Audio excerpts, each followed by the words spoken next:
had a good meeting also with the Department of Energy on a number of things that are very important to us. I was also back because I had a meeting with the Electricity Subsector Coordinating Committee. Dan was there as well. He had a number of other meetings, and then we convened at the ESCC, and Dan was able to join and meet our lobbying team for a dinner one night. But the ESCC had an opportunity to talk about the wildfires and some of the issues. A couple of things that I'm just going to highlight. I'm not going to go into the detail, but the administration in that meeting made it clear they are looking to decentralize FEMA going forward, and that impacts all of you. FEMA has been kind of that backstop when there's emergencies, natural disaster emergencies, and the ability to get some recovery of cost associated with those. They really, sounds like they're working hard to downsize that organization and move much of the function and the role to states to handle instead of the federal government. That's a big shift. That's one that has to be watched closely, and hopefully APPA will help lead an effort to ensure that it's done in a way that minimizes the impact for the critical objectives of FEMA. There was also two other topics that came up, and I wasn't part of a confidential session that went on, but there was some concerns expressed as to the number of cybersecurity attempts at attacking really utilities and governmental agencies, but a recent discovery of a group out of China utilizing Anthropic and training Anthropic as AI to go make the attacks and kind of remove some of the human elements, but pursuing, trying to get access into a number of systems. And it just sits there and stands by waiting for an opportunity and dives in when it sees one on its own. So I guess there's been some changes to the Anthropic system as a result a little bit, but again, just highlights that AI has a lot of opportunity for us, but it comes with a lot of additional risk and things that we all have to think about how we're going to integrate that. The other is there was some discussion on drones and needing a more enhanced drone policy for the federal government as folks have learned more and more about the capability of the drones and what's going on in the Ukrainian war, how Russia has used those to attack electrical facilities, and how in turn Ukraine has now used it to attack electrical facilities and oil and gas in Russia, that the threat to our electric utilities with drone capabilities, we have to revisit that. We can't just get by with really tall brick walls and barbed wire and some cameras. The drones are an actual threat to our physical assets, and we have to come up with some new approaches. And so I think there is several working groups associated with that going forward that have to be handled. More closer to home, the Pathways group has been meeting as we're trying to finalize a lot of the business elements, the bylaws for the new regional organization for the transmission. And we have most of the documents complete. We're doing final review. We're going to take a vote on those. I think it's the 17th of December. And with the goal of moving forward, the launch committee is still trying to raise funds. We've determined we need about $7 million to stand up the regional organization. And just looking at various scenarios, it could include contributions from folks, utilities, and not-for-profits, but also potentially borrowing the funds from a banking entity and have those funds repaid once the market is established. So looking at both those elements, and a decision will be made shortly on how to move forward. And lastly, I sit on the nominating committee for the CalISO governing body, and we held a meeting. We have two of the existing board members that both have asked to be extended. And so we have some concerns about that. The nominating committee, at least one of those individuals has been on the governing board for a long, long time. And the thought was maybe it's time to refresh while we're transitioning to this regional organization. And so the committee's working through that process, but just wanted to let folks know that's ongoing. The governor would like our recommendations by the first week of February, so we'll see if we can get through that pretty soon. With that, I'll stop and see if there's any questions anyone might have. No questions? Great, thank you. Thank you, Randy. Item 4, Executive Committee report. So the Executive Committee met this morning. A quorum was established for most of the meeting. We received reports from the General Manager and General Counsel. We discussed and approved item 20 on the Commission agenda, and item 28 and 29 on the Commission agenda. A consensus was formed, and without a quorum, it's going to be brought to the Commission for approval. Our next Executive Committee meeting will be at our Strategic Issues Conference on January 22nd in Sacramento.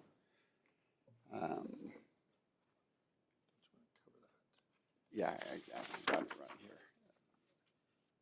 That's a different one. And so I wanted to give an update on the progress with Korn Ferry.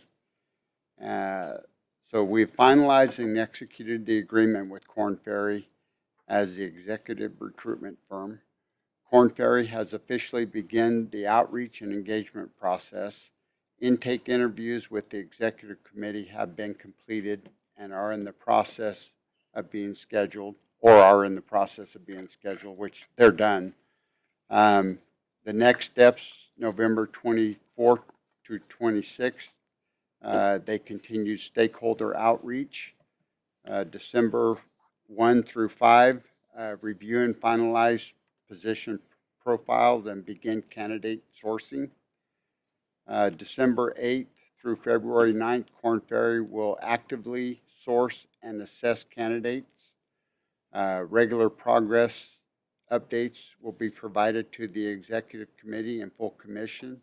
And as my commitment to y'all is to keep you all informed.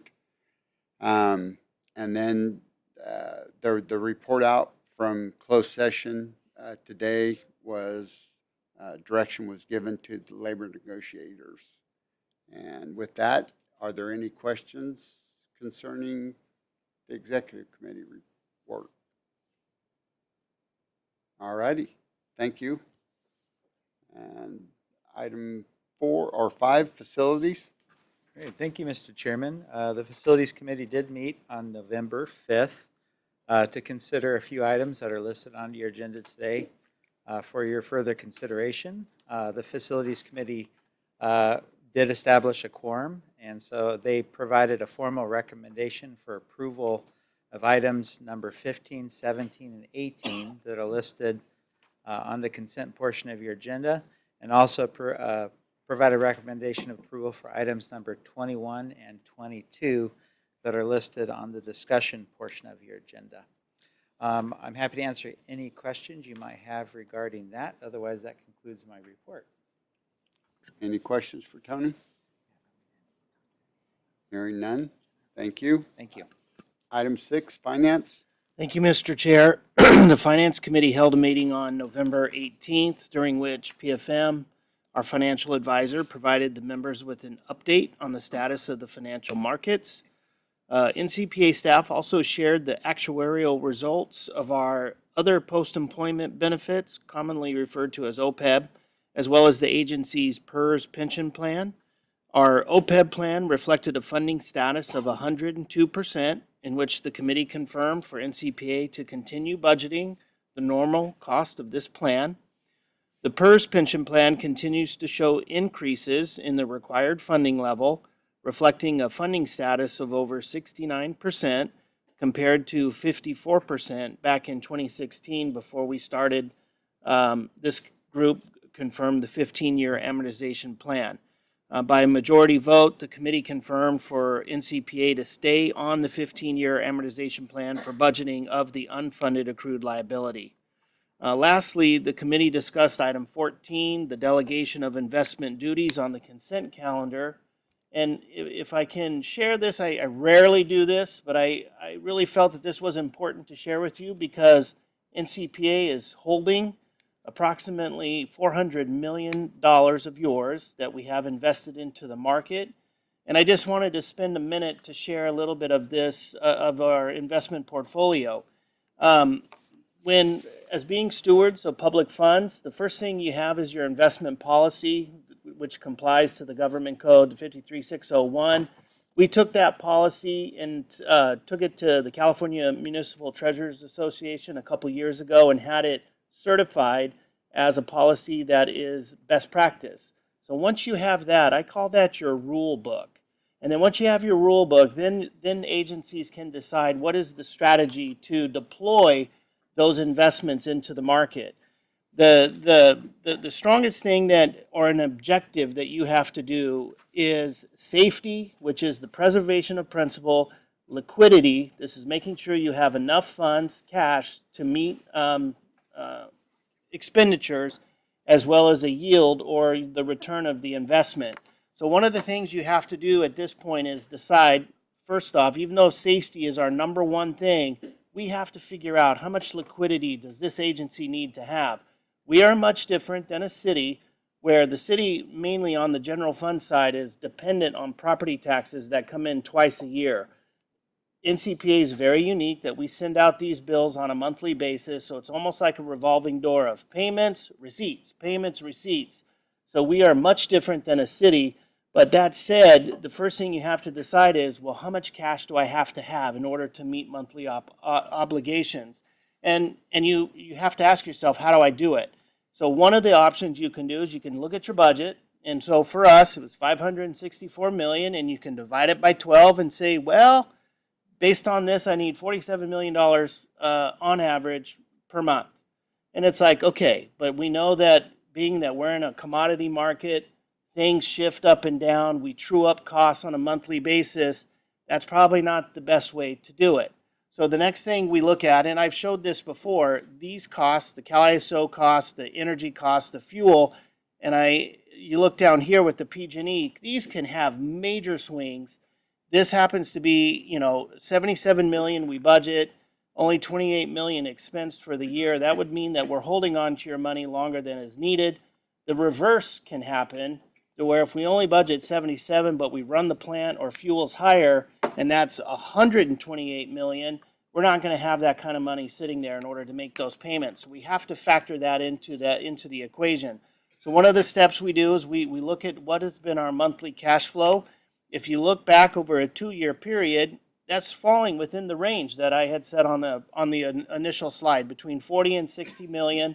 But we don't do that. We go back 3 years because we want to make sure that we're covering everything.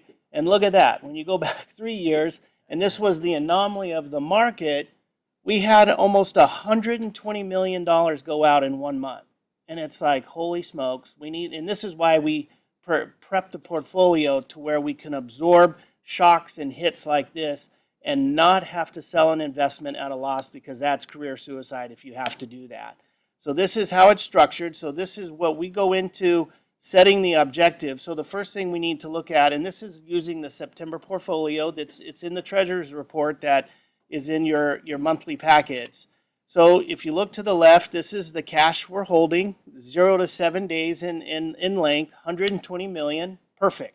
That's covering, in our opinion, sufficient liquidity to meet operations, even if we have volatility in the market. And then you'll notice we're long about 180 million out to that 1 to 5 years. This is the typical barbell that they call it from an investment strategy. And then you have some amounts scattered in the middle. And as these investments on the 1 to 5 years start to roll down the curve, this is when our treasurer will then evaluate how is our liquidity. Do we need to hold those to maturity, or can we potentially reinvest them back out to that yield curve, picking up some additional yield?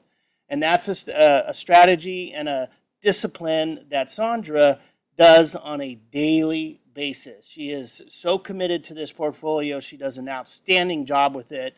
And then you'll notice we have investments out to 6 to 10 years.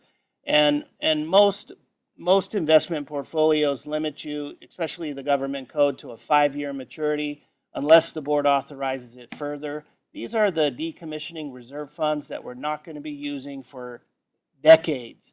And so we went a little bit beyond that 5-year curve to pick up some additional yield, but we just have some small dollars sitting out there. The next thing we look at is the diversification of the portfolio. And if you notice here, we have a wide range of investments from treasuries to CDs, the government agencies. These are the federal home loan bonds, Fannie Mae, et cetera. You'll notice some corporate notes that are there. And then muni bonds, money market. LAIF is money market. That's the local agency investment fund. This is dollar in, dollar out, state-run fund, as well as CAMP. CAMP is a California asset money market program. This is where all of our liquidity is sitting at this time, picking up some additional yield. And so from a diversification, the portfolio looks fantastic. Sandra's done a great job diversifying it and staying within the maximum concentrations. And then the one area which you could deem to be, if you call it risk, even though it's allowed by code, the corporate bonds were sitting at about 29%.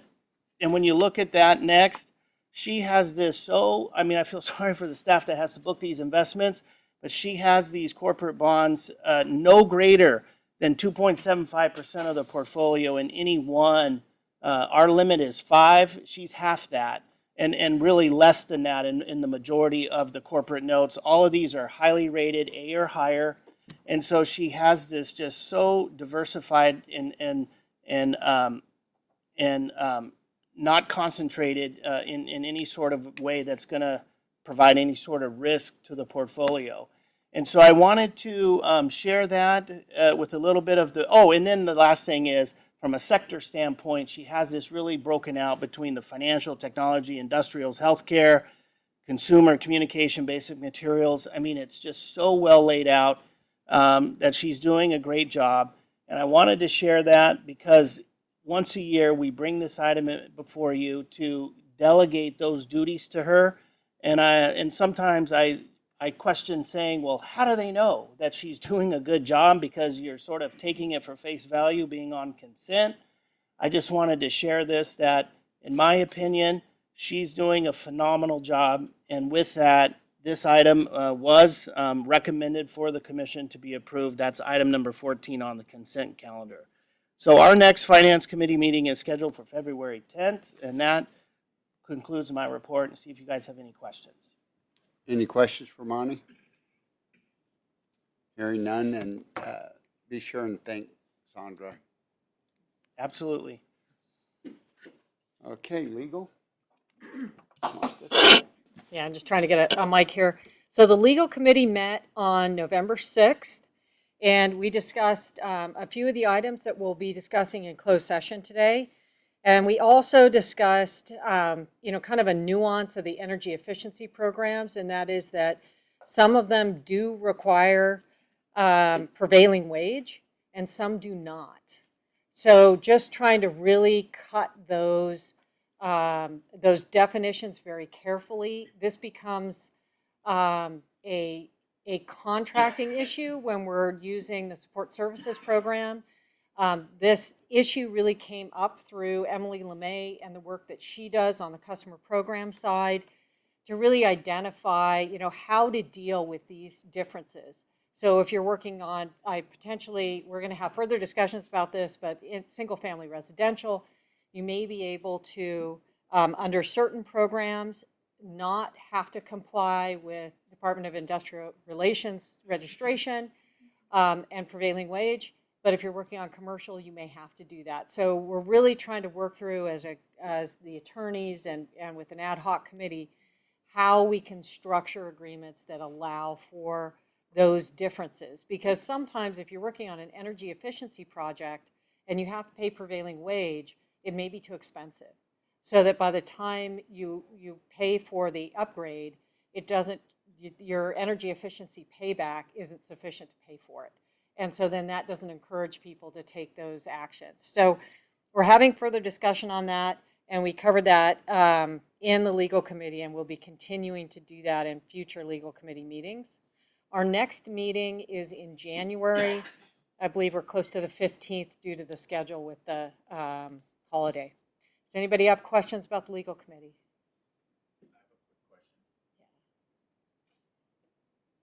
Do you guys ever discuss 1099s and when they're required? I'm trying to think. I think a 1099 is a tax form. I'm looking at Yeah. Monty. That's correct. That is done. We have not covered that in the legal committee. I actually lean on Sandra and our finance group to help me know when we need those.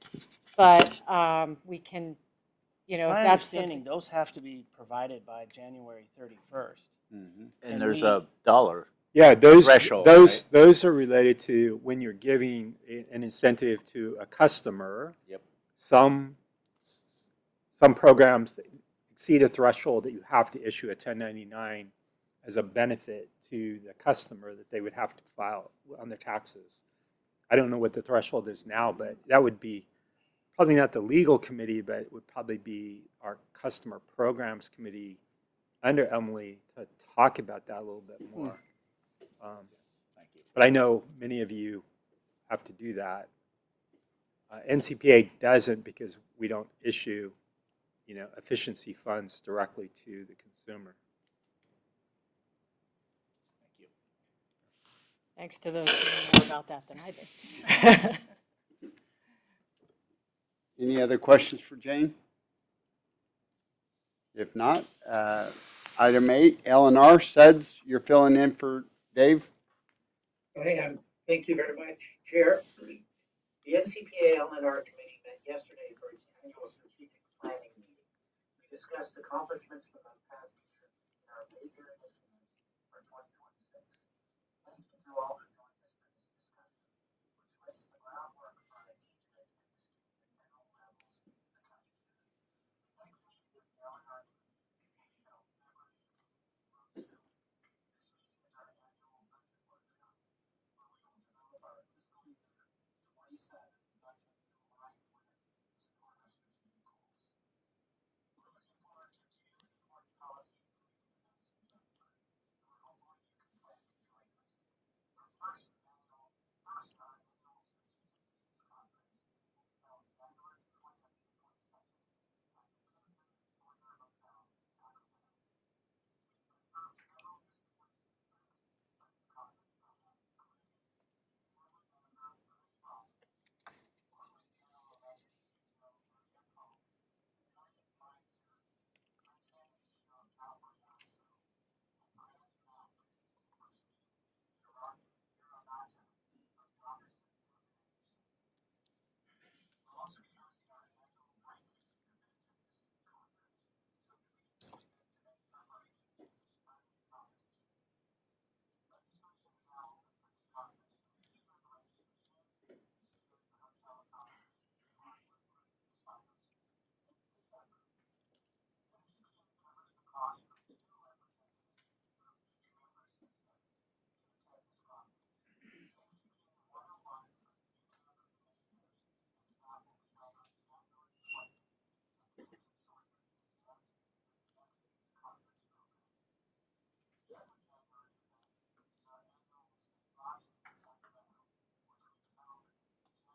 No questions for Suds? Thank you, Suds. Okay, item 9, member announcements and meeting reports from anybody? I have one. I just found out just a little while ago, and this is from Dan. Dan just got appointed to the National Petroleum Council. And I'm going to let him talk a little bit about this. So I thought that was so exciting. I don't know a lot about it, but if you Google it, there's see if it's there's an good. article in Politico and also Utility Dive. But apparently they're an advisory committee. They're not a lobby thing. It's all about just advisory with the Secretary of Energy in the White House. There's about 200 members, very varied from petroleum people to NGOs and everybody. I didn't see a lot of public power on there, so I don't know how it was a weird letter because I didn't put in for it. I don't know if anybody put it in for me, but it basically said starting January you're on it, and it'd be great if you could come to this other meeting. Anyway, so it was just like you're voluntold, I guess. So, yeah. So anyway, it'll be interesting, but it has to do with not just petroleum, natural gas and electricity tie over and all that. So should be good. Yeah, and I'll just say, Dan was told to be at this meeting last week, or earlier this week, and he failed to show up, even though he was next door. Yeah, in my And, defense, yeah, he said he didn't know about it. when but- when I was landing at SAC, I get a text from my assistant with the picture of the letter that was sent November 12th, but that got to the wrong address, and so I never got it until late. And it was ironically, I was having drinks with the cyber person with the Nuclear Energy Institute in DC and another guy, and so we were literally next door to where the reception was, and so anyway, missed opportunity, but There'll be more. there'll be more. Yeah, it'll Yeah. be fine. Well, congratulations. Yeah. Thank you. All right, moving on to the consent calendar. All items on the consent calendar are considered routine and will be approved without discussion by a single roll call vote. Any commissioner or member of the public may remove any item from the consent calendar. If an item is removed, it will be discussed separately following the approval of the remainder of the consent calendar. Prior to a roll call vote to approve the consent calendar, the commissioners will be polled to determine if any member wishes to abstain from one or more items on the consent calendar. Does anybody wish to pull any items from the consent calendar? I need to ask them. Okay, so does anybody want to remove any items from the consent calendar? I'll start with Alameda. No. Okay. Bart? No. Biggs? No. Gridley? No. Healdsburg? No. Lodi is absent. Lompoc? No. Palo Alto? No. Port of Oakland? No. Reading? No. Roseville? I don't want to pull any. I will be abstaining from one of Okay. Which one do you want to abstain from? them. 16. 16, okay. Santa Clara? Nope. Shasta Lake? None. Truckee Downer? Okay. And Ukiah is absent. And Plumas? No. Okay, thank you. Does anybody have any abstentions? That you didn't tell me about? Sorry. Palo Alto also abstains from 16. 16, okay. Reading will abstain on 15 and 16. Okay, sorry about that. 15 and 16. Okay. Anyone else? Okay. Okay, with that, I will entertain a motion and a second to approve the consent calendar. Rosal makes a motion to approve the consent calendar. Do I have a second? Reading will second. Okay, motion and a second. Roll call, please. Okay, taking a roll call vote. Alameda? Yes. Bart? Yes. Biggs? Yes. Gridley? Yes. Healdsburg? Yes. Lompoc? Yes. Palo Alto? Yes. Port of Oakland? Yes. Reading, Yes. Roseville, Yes. Santa Clara, Yes. Shasta Lake, Yes. Truckee Donner. Ukiah is absent, and Plumas. Yes. Okay, motion passes. Thank you. Okay, thank you. Discussion, action items, item 20, the 2026 NCPA Committee meeting calendar. Randy? Good morning. We brought this to you all last month and then realized we needed to make a change. James had a scheduled vacation that conflicted with our proposed May meeting up in the city of Shasta Lake, commission meeting. So we have moved that to April to work with the city of Shasta Lake. And so that was the primary change on the committee calendar for next year. We do understand that it's very, very hard. You all have busy schedules and other potential activities that go on. These are dates that we've tried to work around a number of other organizations and work with our cities. So we know it's not going to work for all of you all the time, but hopefully it works most of the time. And we would seek your approval today to approve next year's meeting calendar.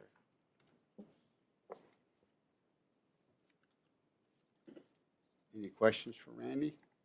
If not, I'll entertain a motion to approve. Motion to approve, Alameda. Okay, motion and second. Roll call, please. Okay, Alameda, Yes. Bart, Yes. Biggs, Yes. Ridley, Yes. Healdsburg. Yes. Okay, Lodi is absent. Lompoc, Yes. Palo Alto, Yes. Port of Oakland, Yes. Reading, Yes. Roseville, Yes. Santa Clara, Yes. Shasta Lake, Yes. Truckee Donner.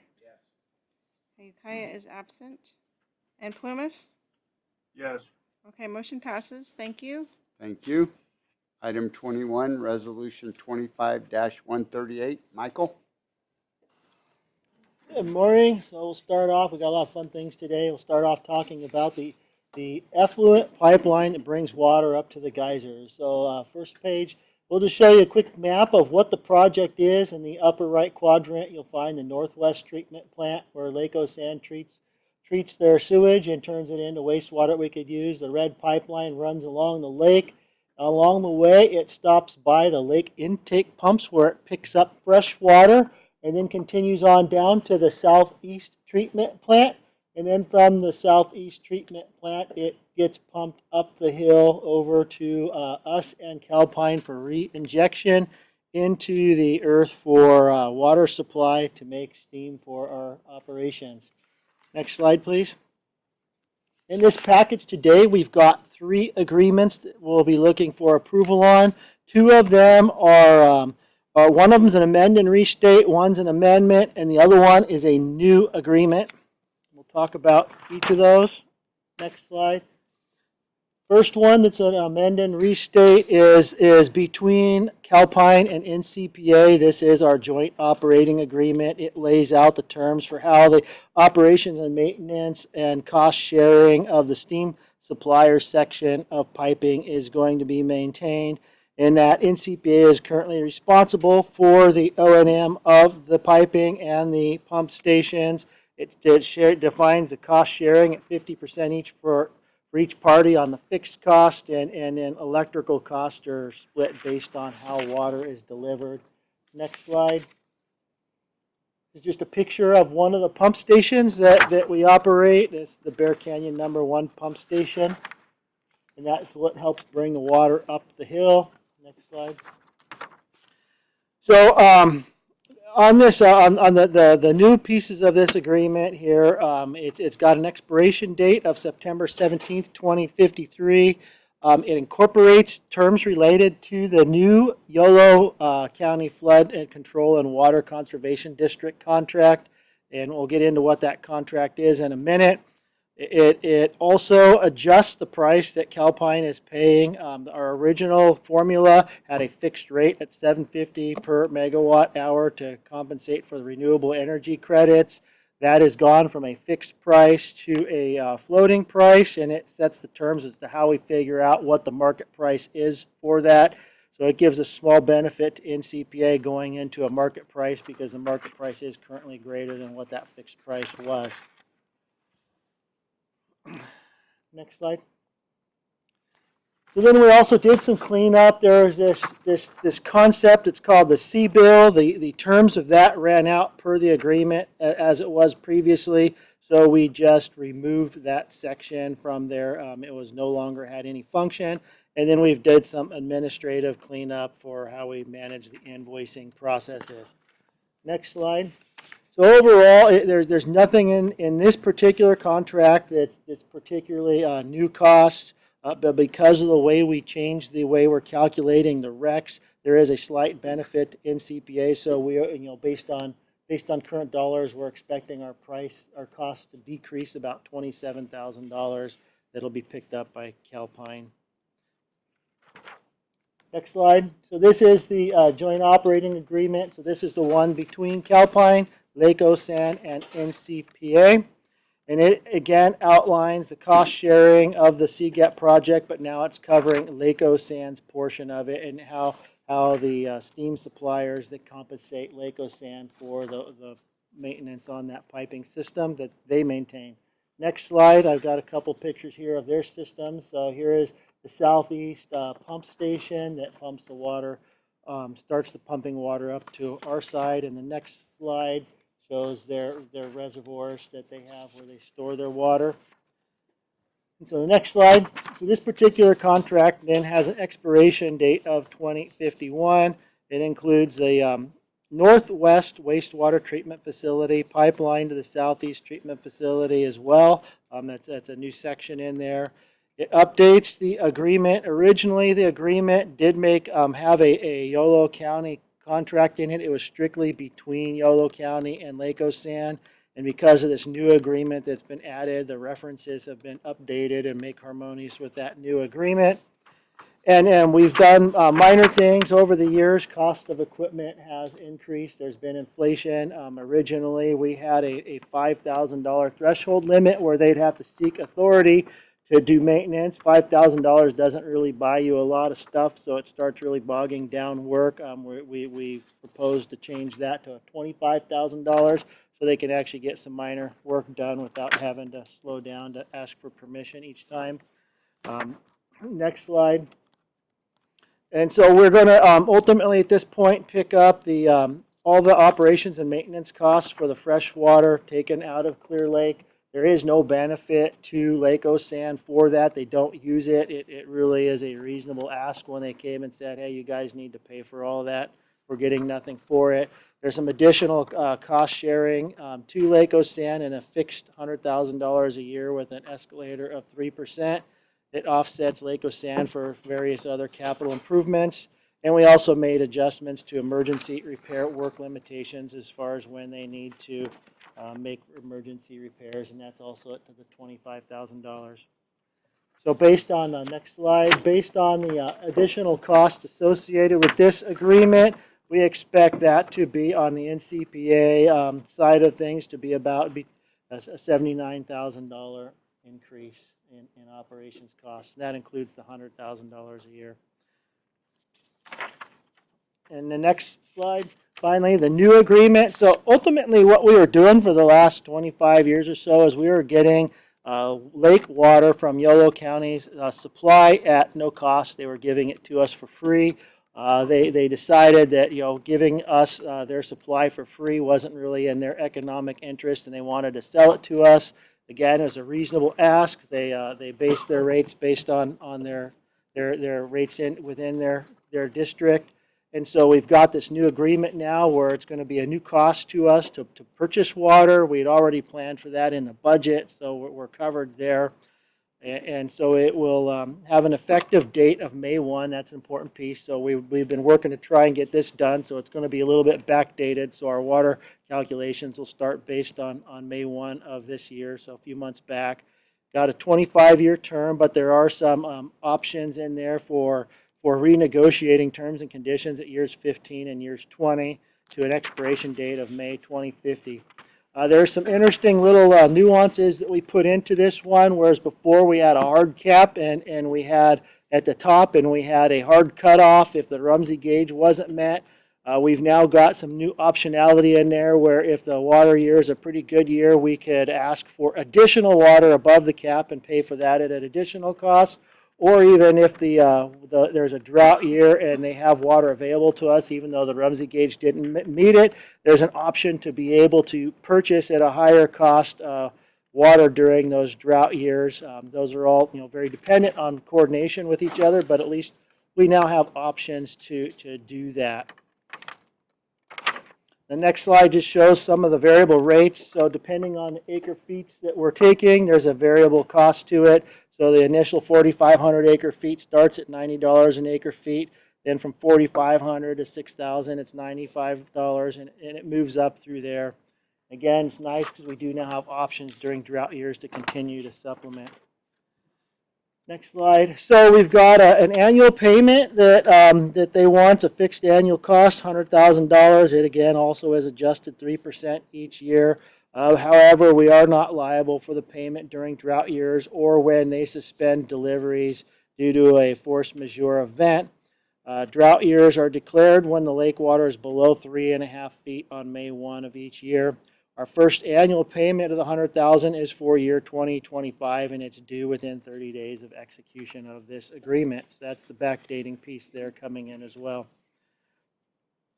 So we do have, during non-drought years, we do now have a minimum take. They wanted to really be able to count on their budget. So the take from Calpine and NCPA is 2,500 acre feet.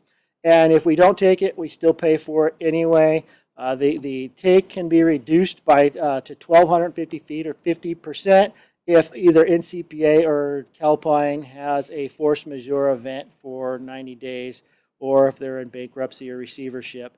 So that we don't have to be responsible for Calpine's share because we just couldn't take that much all by ourselves.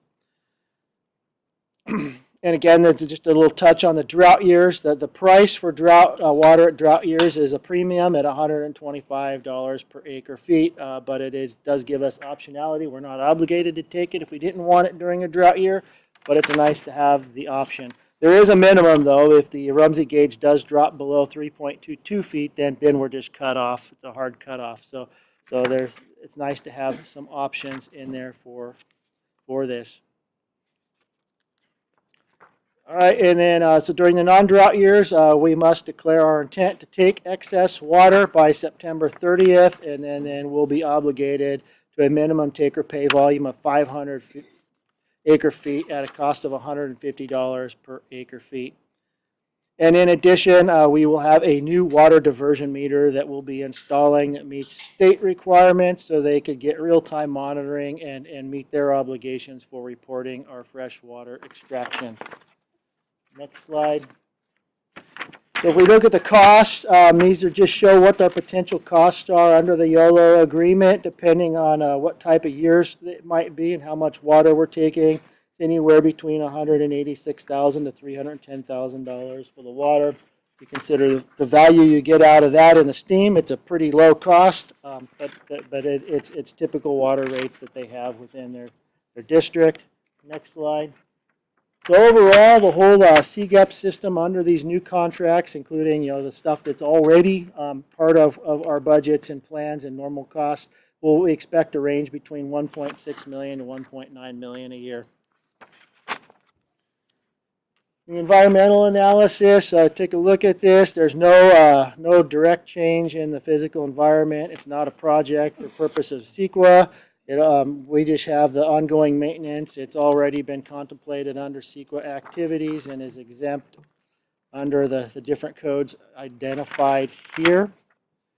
And so for a recommendation, we're looking for an approval of Resolution 25-138 for the collective Southeast Geysers Effluent Pipeline Agreements consisting of the 2025 amended and restated Steam Suppliers Joint Operating Agreement, Southeast Geysers Effluent Pipeline Project, the Steam Suppliers JOA. And the second agreement, the Joint Operating Agreement, Southeast Geysers Effluent Pipeline Project Amendment Number 4 with that's the Lake Osan JOA, And 3, the new 2025 Clear Lake Water Supply Agreement, and authorizing the general manager as designated to execute said agreements with any non-substantial changes as recommended and approved by the NCPA General Counsel.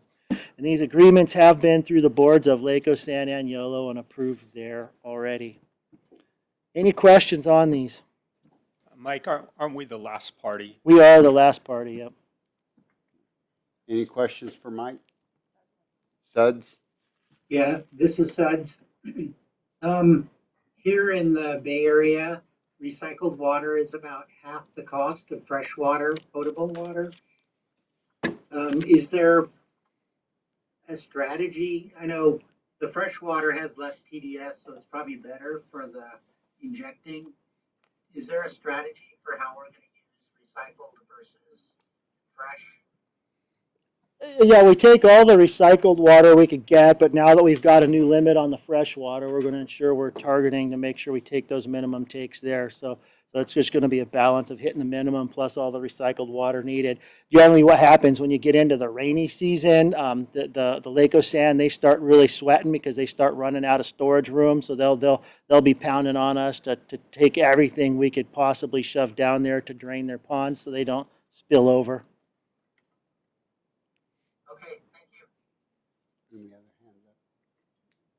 Any other questions for Michael? If not, I'll entertain a motion to approve Resolution 25-138. Santa Clara moves approval. Roseau seconds. Okay, motion and a second. Roll call, please. Okay, we'll call vote on this item. Alameda, Yes. Bart, Yes. Biggs, Yes.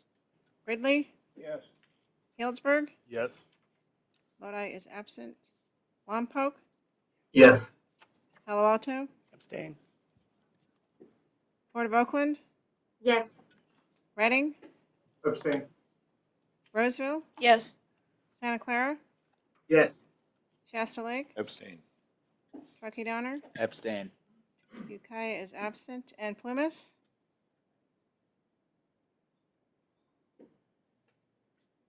Yes. Okay, thank you. Motion passes. Thank you.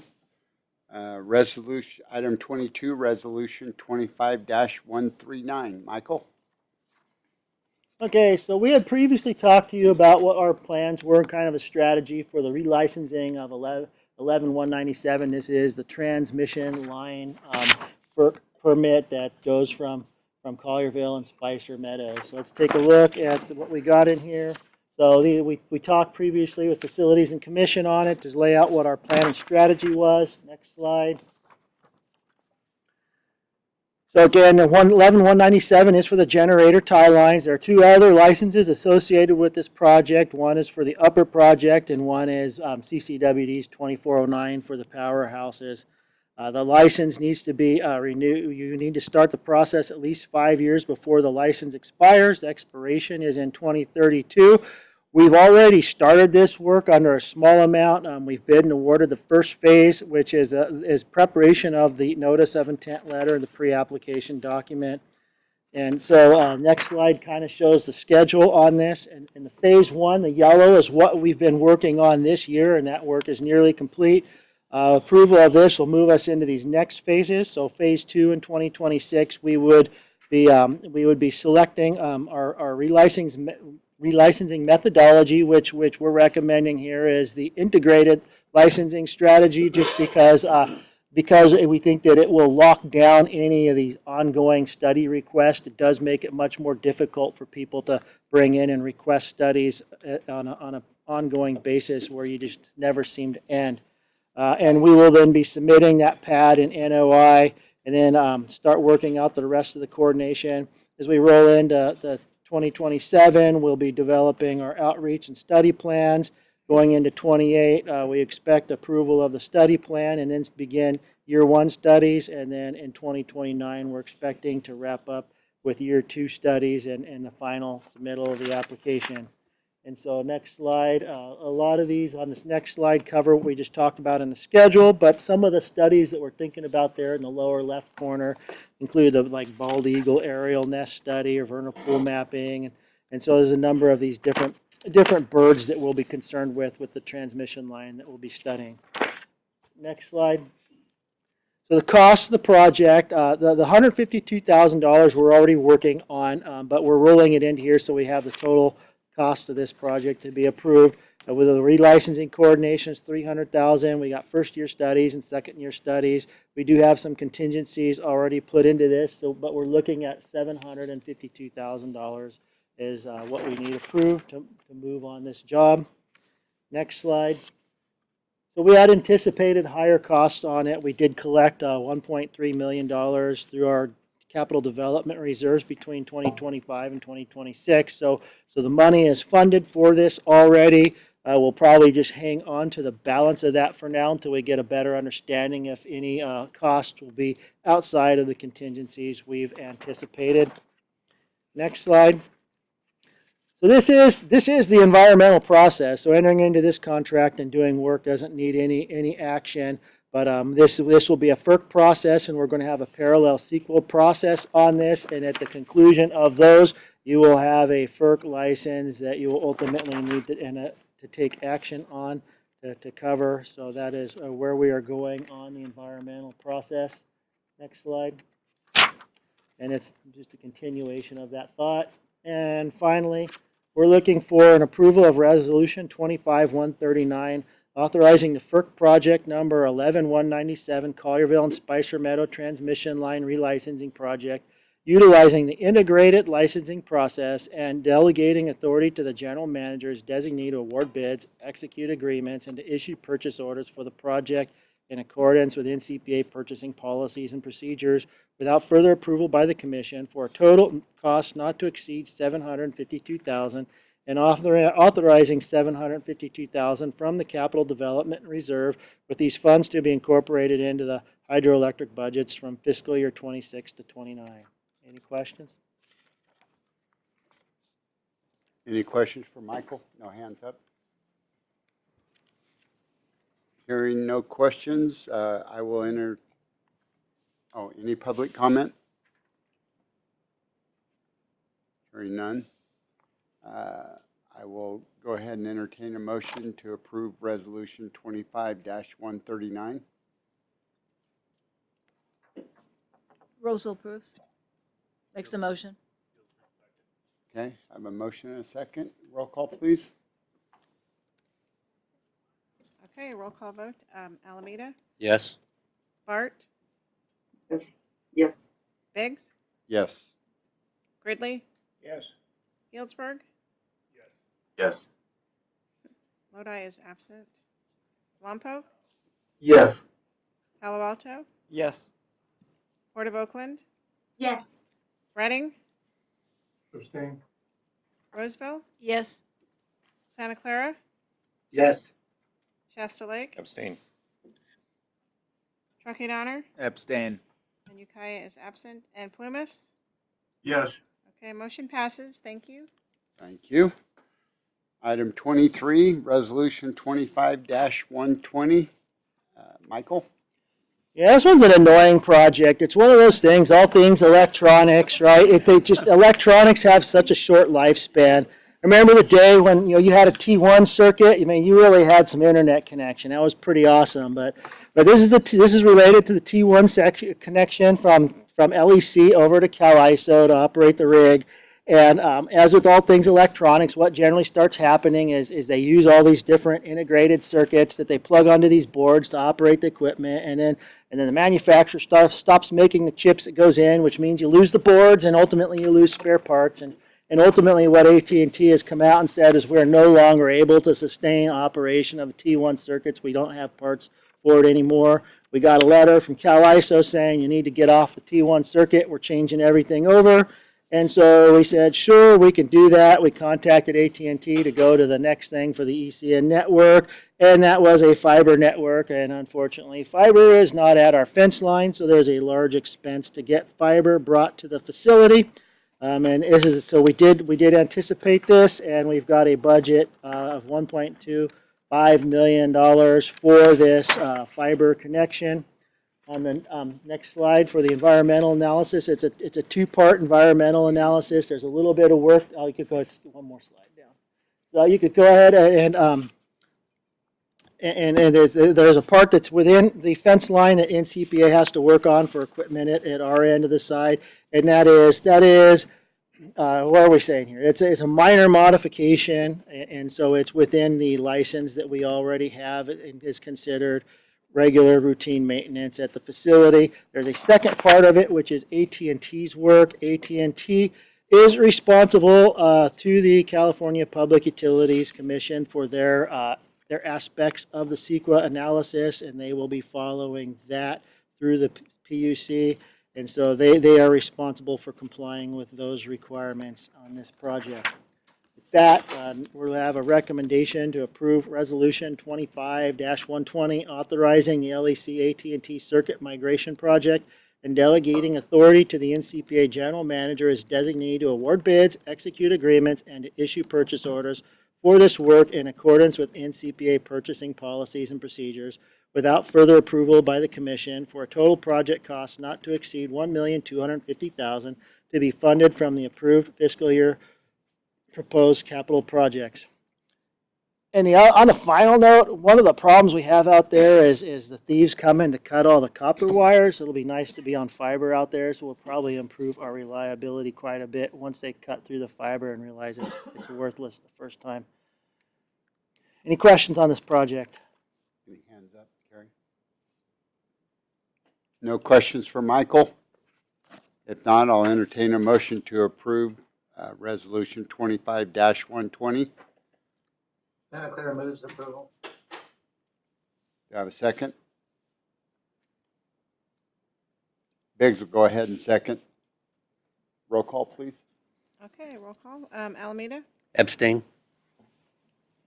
Bart, Yes. Biggs, Yes. Ridley, Yes. Healdsburg, Yes. Lodi is absent. Lompoc, Yes. Palo Alto, Abstain. Port of Oakland, Yes. Reading, Abstain. Roseville, Yes. Santa Clara, Yes. Shasta Lake, Yes. Truckee Donner.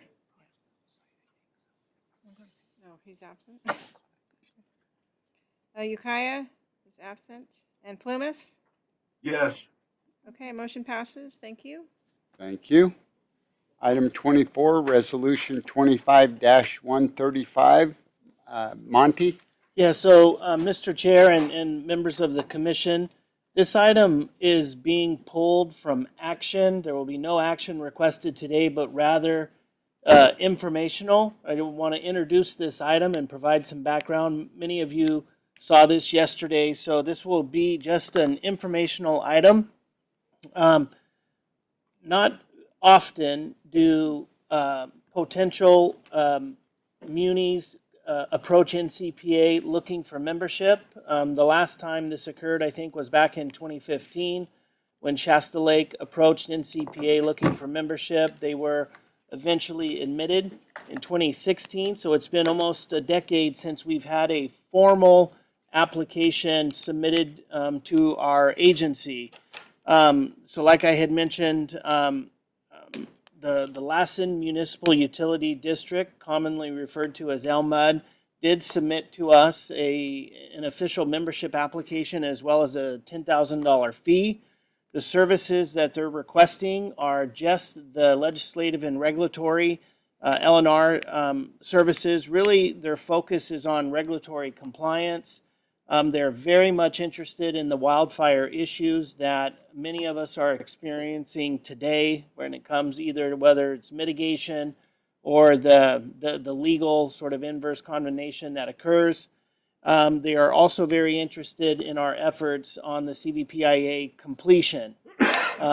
In further discussions with the board, telling them about the customer programs that Emily's group has out there, they certainly have an interest in that as well. This energy efficiency, the electrification, as well as key accounts, just to name a few.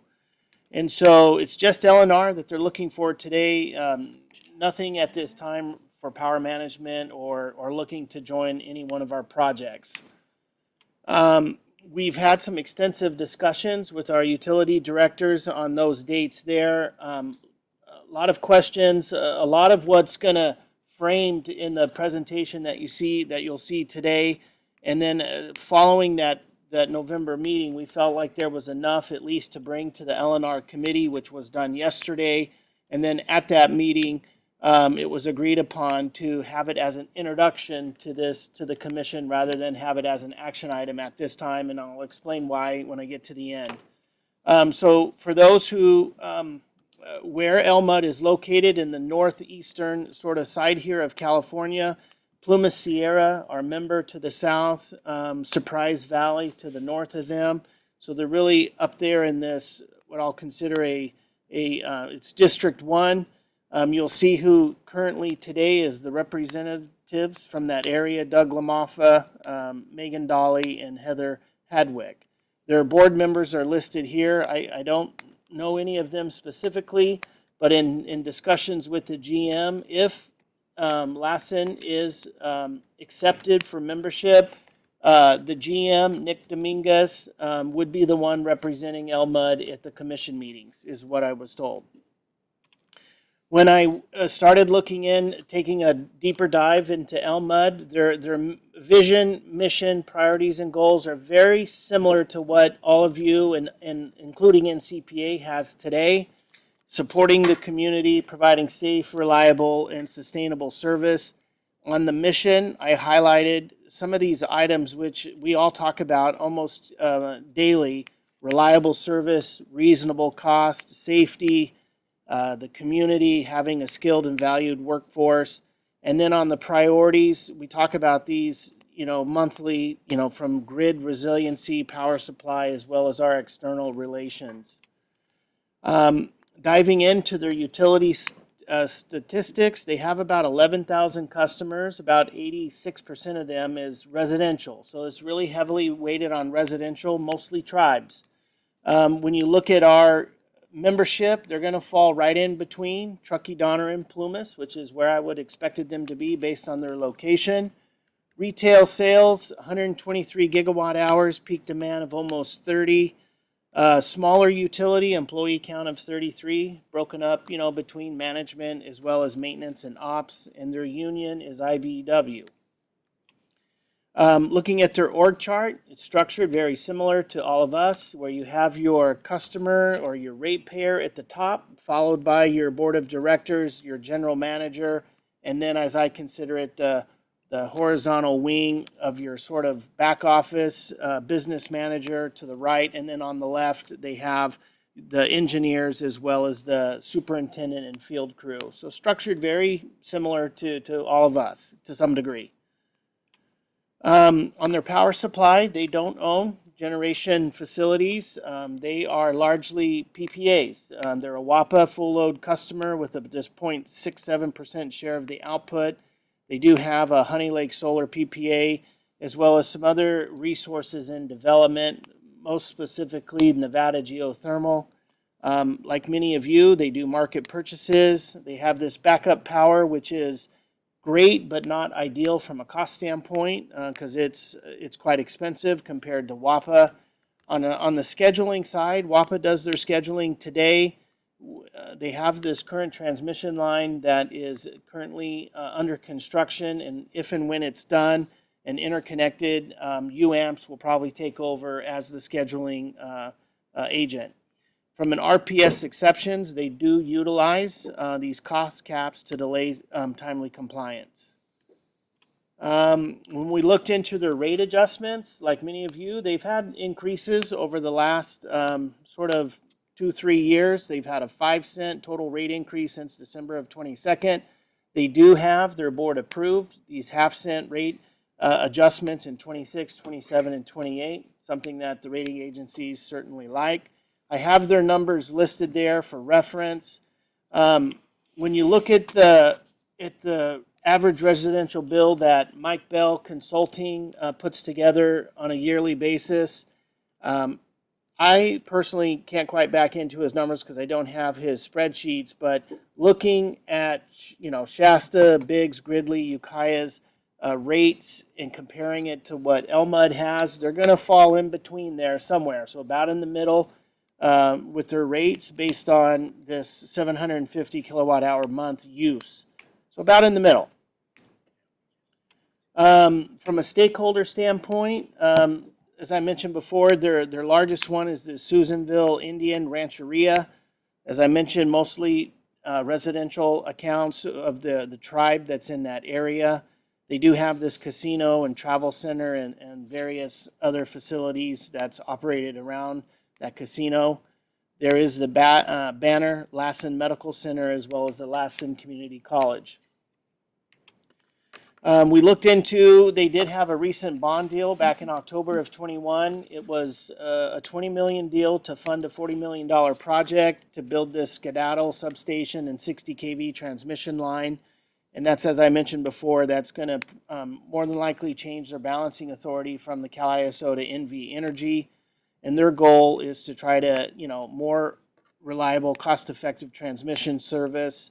When this bond deal came out, S&P initially rated it a BBB with a negative outlook. Now, BBB is still considered investment grade, but S&P, as many of you may have experienced, they are just really focused on the wildfire. If NCPA's bonds were still rated by S&P, I'm pretty sure we would have had a downgrade somewhere in there on the hydro bonds just due to their location.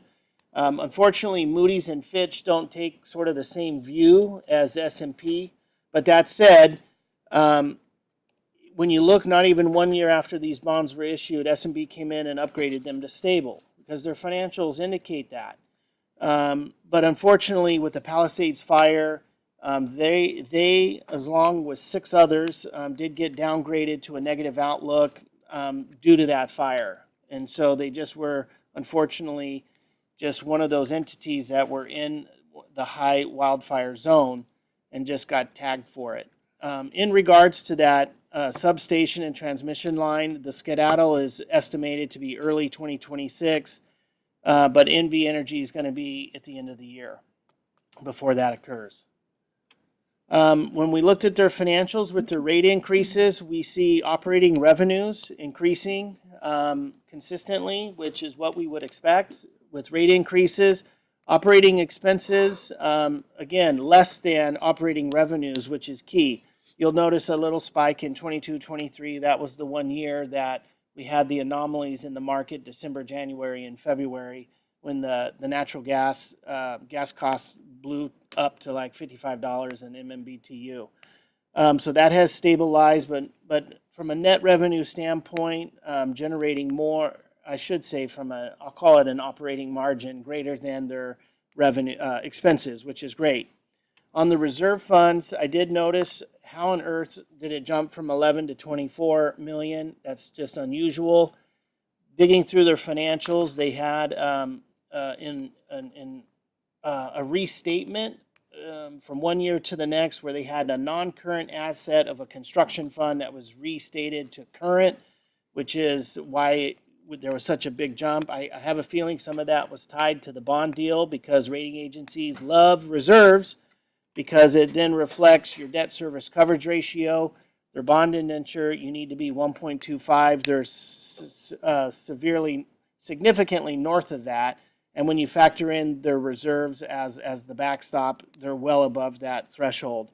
And then the other thing that rating agencies love is your days cash on hand, which is their most recent one is a little over a year. Pretty solid from a financial standpoint based on their sized utility. When we compare, as we've modified our NCPA report card, this has really helped now, allowing us to evaluate potential people coming to entities wanting membership. So if Elmud, comparing their reserves to our members would fit right in between Truckee Donner and Healdsburg, about the same sized entities, so it looks good, looks reasonable. Cash on hand, solid, 370 days. I do imagine as they continue to build that substation, that will decline slightly, but still a pretty good number to have. And then lastly, their operating margin, again, even though we're all nonprofits, the end of the day, you're an enterprise fund. You've got to make more money than what is going out the door.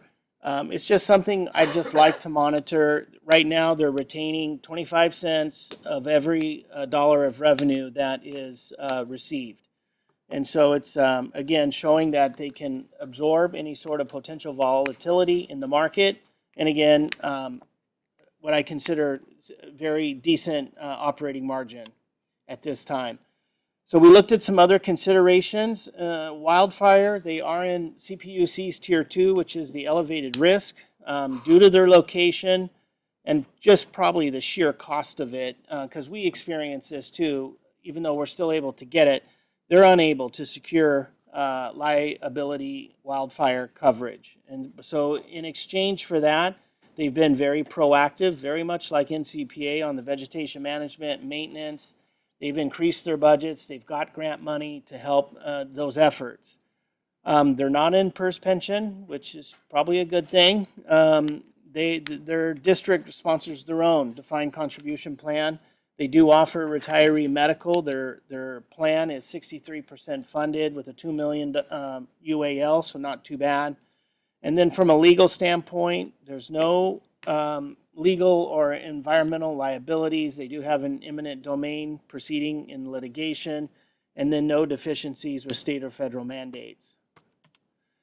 If you look, if they were to join, this is an estimate based on fiscal 26. This will change year to year, but for the most part, that's about the ballpark. 114,000, certainly not enough to cover an FTE, but some to offset some of your costs. You know, again, a smaller utility is not necessarily going to generate, you know, significant offsets here, but again, still a number that does, as we like to say, just sort of spread the cost a little bit more. A lot of the discussion with the UDs, these were a lot of things that came up. Any legal liability concerns with their wildfire zone. Again, LMUD's just asking to participate in the LNR program. It does require them to sign the agreement. And within that agreement is a lot of these sort of indemnification language, but as it really pertains to the agreement and those activities, even though I'm not a lawyer, I'd lead on Jane and the legal team. I struggle to see if they were to start a fire in their territory, how that liability claim could come through them to NCPA to you. I struggle to see it because if you think it exists and it exists for all of us, then if a fire starts in your territory, then the same could apply. But I just don't see it happening because, again, it's specific to their territory. And then another big question, because this is not uncommon, is does LNR have the capacity to absorb the work? This was talked about yesterday in the LNR meeting that, you know, just due to the overall benefit, I think Jane's team is indirectly helping them today. And it's just for the good of everybody, and we're not being compensated for it. I think they've also helped them get set up in the LCFS. You'll notice on today's agenda, which is, again, it's unrelated, and I don't want it to be a component of the decision-making, but there was a contract that was brought through, this communications and social media contract that will free up time that staff is doing today, what is essentially being outsourced, and it could be, from what I understand, absorbed the work that Elmud would ask by Jane's team, because it's really being somewhat done today. But I'll still lean on her to decide if there's capacity there at the end of the day. Another big one is what value does LMUD bring? And that's tough for a small utility to step into this diverse group. I'd say for the big one is this transmission line that they're working on today could have some excess capacity in amount that we need to go back and determine, because that was asked, how much capacity is there? And can we bring this Nevada geothermal as an option to you? I can almost consider it a first right of refusal to this membership, similar to South Feather and Nevada Irrigation District, that you have an opportunity to tap into this. So again, something that might need some further exploration, but an opportunity that can exist. And this is another one too, is having more members in these rural areas I think as what was discussed yesterday as the possible poster child for wildfire discussion, could really help elevate LNR's attention in these manners. Another conversation that came up, some of our history with PG&E, it was recognized that Palo Alto, ponied up a significant share of the money to fight them. But at the end of the day, it was the testimony of our smaller members, Biggs and Gridley, that won the case. And Plumas. Okay, I wasn't here. I have no history of this. But for those that are aware, want to opine on it, please jump in. Other discussions, we're a JPA model. We're a family. We're here to help others like us. I think they had said it may hurt us if we say no because we have a utility who looks just like us. Here, this is a known fact. Adding another member does dilute the voting percentage. Does not impact the project votes. It would impact LNR's vote potentially. From a political alignment, they have been getting actively involved. NWPPA, more specifically, which indicates they are potentially aligned. When I say potential, I'm stating this without facts. I lean on Jane to sort of confirm this, but really points to our political direction. Oh, and the CMUA board.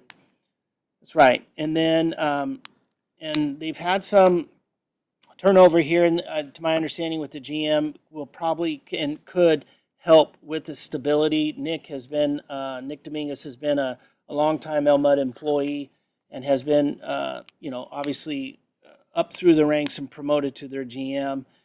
They have been getting actively involved because they feel sort of alone up there in that top northeast corner of California. But like we've said, getting involved with these associations, as well as attending our annual conference this year, and I don't know if anyone had a chance to meet them. So yesterday, when we presented all this, we asked for a motion, and so the LNR committee approved, recommending that the agency accept the application and fee for membership consideration. That doesn't mean that they're a member, it just means we're accepting their application and we're going to continue the vetting process. And so the next steps was an informational item today. We would ask if there's any questions or information requests that you please direct them to Randy and or myself so we can start formulating the responses or get the data. We plan to take their financials through the Finance Committee in February. Any sort of legal concerns or issues, Jane has a couple meetings in January and February. And then we plan on coming back at the February LNR meeting to discuss, have some more discussion on this, report out from the committees, and then hopefully reach a decision point. And it just depends on where we're at, whether we ask for a recommendation to approve or reject, or if we need more time to discuss. And that's, I think, all I had today for this item. Again, it's informational, no action, but you're more than welcome to ask if any questions or comments. Any questions, comments for Monty? Any hands up? No questions for Monty? Okay, thank you. Well, at this time, we will move into closed We're session. going to Would move you into take closed us- session. Yeah, so I would ask everybody at the remote locations to please put signs on your door and make sure that you only have approved folks in the room. It includes, the voting member, and on the first items, 2 essential staff can also be in the either in the room or on the line. And so Carrie and I are going to take a look here.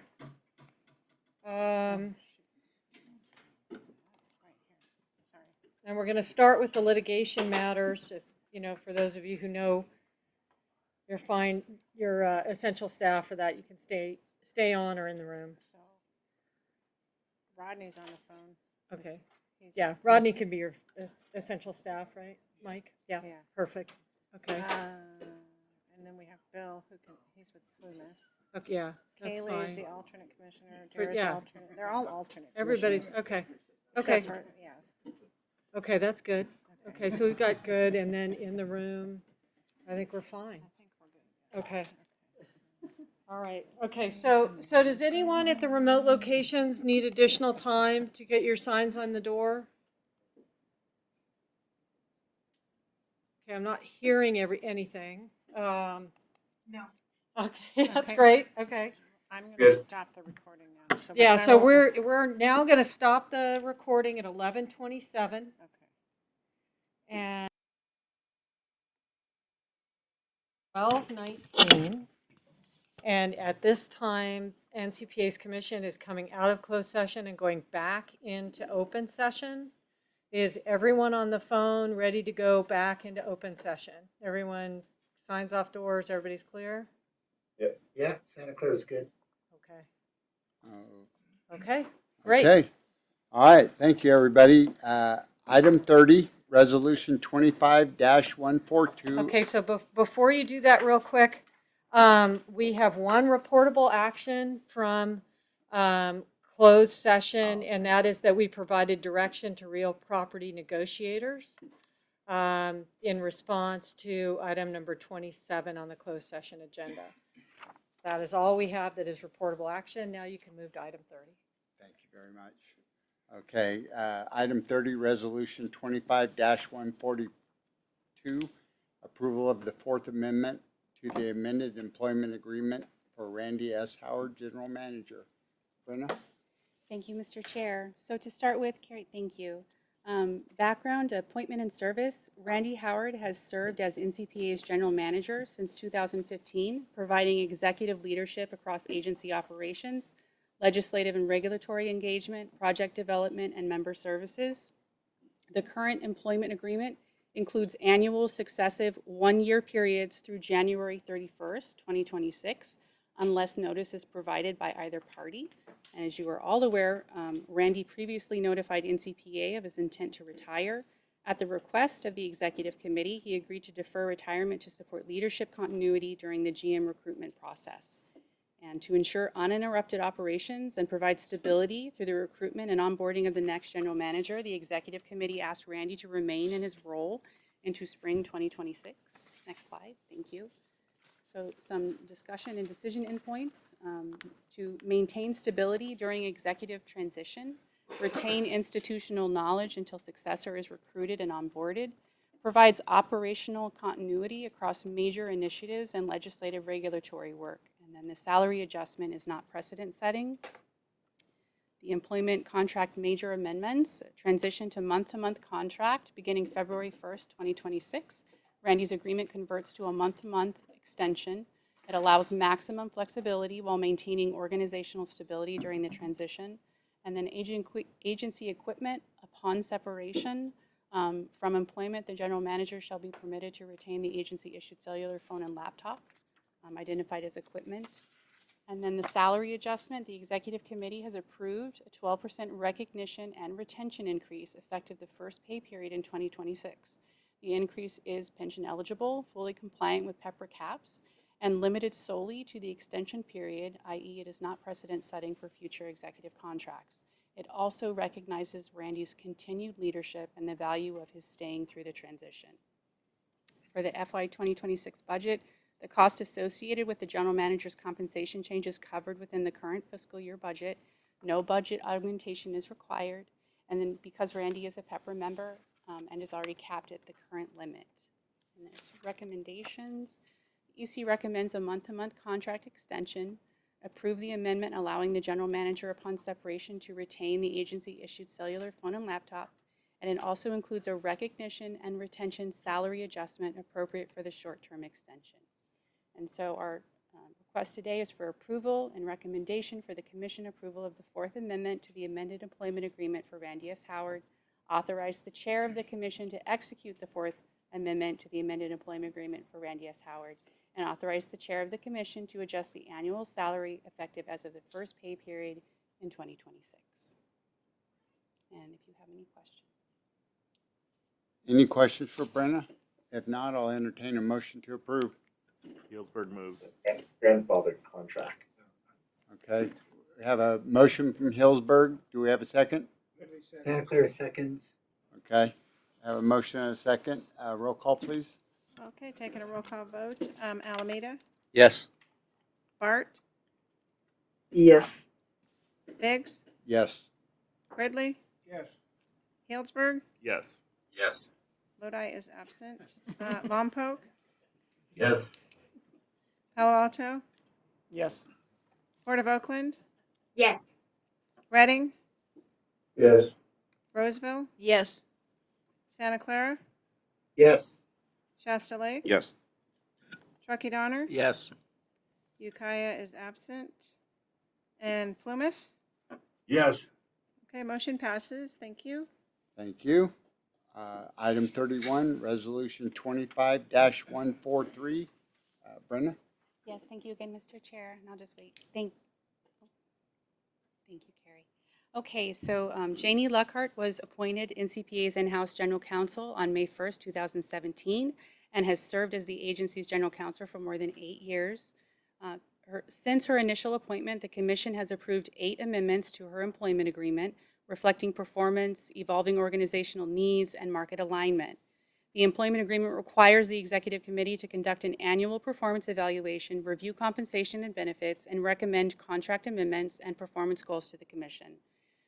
Over multiple meetings, the executive committee reviewed Jane's FY 2025 goals and accomplishments, assessed performance outcomes, and analyzed market data and internal equity to ensure alignment with NCPA's compensation philosophy. The executive committee completed full annual performance evaluation. General counsel performance met or exceeded expectations across agency priorities. There's a request for a reallocation to grade 34, which aligns the classification with peer executive positions, maintains NCPA's competitive market position for specialized legal leadership, and ensures continuity across major regulatory compliance and litigation responsibilities. So the employment contract major amendments, a 6% merit cost of living increase effective the first pay period in 2026 based on the executive committee's FY 2025 performance evaluation. Reclassification to salary grade 34 has no fiscal impact. And this update aligns the classification with, again, comparable executive roles and ensures market competitive positioning. So again, for fiscal impact, FY 2026 budget, the cost associated with the general counsel's compensation change is covered within the current fiscal year budget. No budget augmentation is required, and Jane is a PEPR member and is already capped at current limit. Next slide. So recommendation is to approve the 9th Amendment to the General Counsel Employment Agreement, approve the General Counsel's 2026 performance goals, approve merit adjustment recommended by the EC, reassign the General Counsel classification to salary grade 34, and adopt the administrative wage schedule effective 12/28/2025, reflecting the updated grade. And with that approval and recommendation for commission approval of the 9th Amendment to the employment agreement for Janie Luckhart, authorize the chair of the commission to execute the 9th Amendment to the employment agreement, authorize the chair of the commission to adjust the annual salary effective as of the first pay period in 2026, and approve the General Counsel's performance goals for 2026. With that, if you have any questions. Any questions for Brenna? If not, I'll entertain a motion to approve. Motion from Palo Alto. Do I have a Santa second? Clara seconds. Okay, I have a motion and a second. Thank you. Roll call, please. Okay, roll call vote. Alameda, Yes. Bart, Biggs, Yes. Ridley, Healdsburg, Yes. Lodi is absent. Lompoc, Yes. Palo Alto, Yes. Port of Oakland, Yes. Reading, Yes. Roseville, Yes. Santa Clara, Yes. Shasta Lake, Yes. Truckee Donner, Yes. Ukiah is absent, and Plumas. Yes. Okay, do I still have Yulia on the phone? Bart? Okay, maybe she stepped away. Okay, motion passes. Thank Okay, you. thank you. So under new business, I'd just like to take a moment to thank all NCPA staff, commissioners, member staff for a great 2025. Look forward to 2026. I hope you all have a safe and happy holiday, and look forward to seeing you soon or next year. Thank you. We are adjourned. Thank you. Thank you, Chair. Yep, Yeah, there's a lot on the agenda today. did awesome. Thank you, thank you. Yeah, appreciate it. We didn't get to put all those big projects that she just now checked off in her evaluation. That's right. Thank you, Brandon. I'll come say bye before I leave. Thank you. It's like an echo.